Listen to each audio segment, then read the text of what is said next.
నింగిలోకి కృత్రిమ మేధ ప్రయోగశాల సంసిద్ధమైన హైదరాబాద్లోని అంతరిక్ష రంగ సంస్థ పిఎస్ఎల్వి ఎక్సెల్ నౌకలో నింగిలోకి దూసుకెళ్లనున్న ల్యాబొరేటరీ ఏర్పాట్లు చేస్తున్న ఇస్రో పలు విజయవంతమైన ప్రయోగశాలలతో అంతరిక్ష రంగంలో తనదైన ముద్ర వేసిన భారత్ మరో ఘనత సాధించేందుకు సిద్ధమవుతుంది.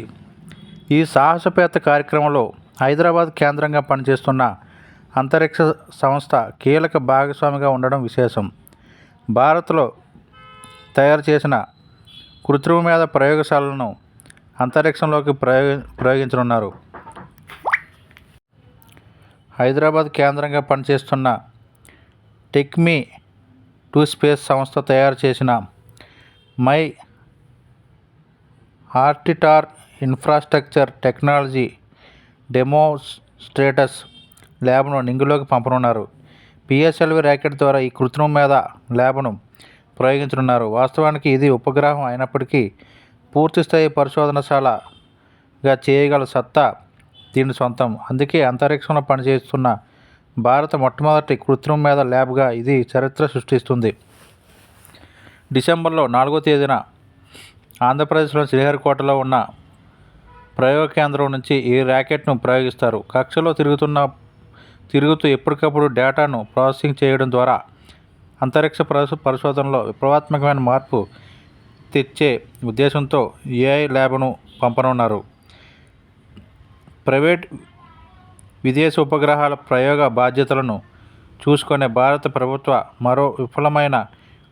మరో విభాగమైన ఇన్స్పేస్ వారి టెక్నాలజీ సెంటర్ నుంచి ఎంఓఐడిటికి కీలకమైన సాయం అందించింది.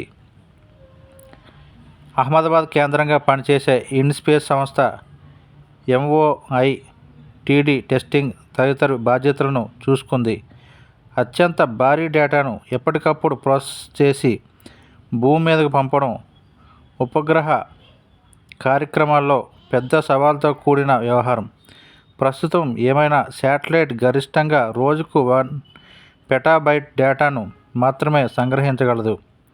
ప్రస్తుతం క్లౌడ్ కవర్ దృగ్విషయం కారణంగా 40% ఉపగ్రహ సమాచారం నిరుపయోగం అవుతుంది. వచ్చిన డేటాను ప్రాసెస్ చేయడానికి వారాల తరబడి వేచి ఉండక తప్పని పరిస్థితి. ఈ సమస్యకు చెక్ పెట్టేందుకు ఏఐ ల్యాబ్ను రంగంలోకి దించారు. అత్యంత వేగంగా డేటా ప్రాసెసింగ్కు ఈ ఏఐ